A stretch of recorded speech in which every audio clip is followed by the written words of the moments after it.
እዚህ ፍቅር እጄን በቀላሉ አልሰጠም።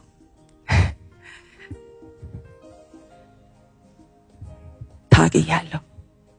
መልካም እንደሆነ ገብቶኛል።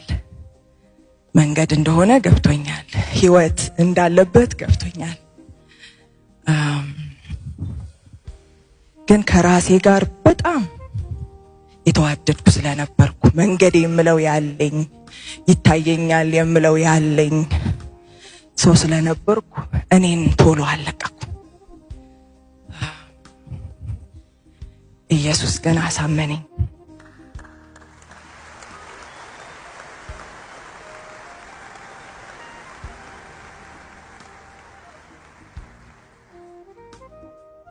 የሱ ለመሆን ደግሞ ነፍስን ሳይቀር መካድ ግድ ነው።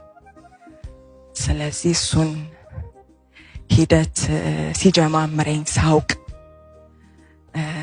እኔ እንዳልኩት እንደማይሆን ሲገባኝ የዛሬ ብዙ አመት 10 ምናምን አመት የጻፍኩትን መዝሙር ነው የምዘምረው። በዘመን በጊዜ ይባላል።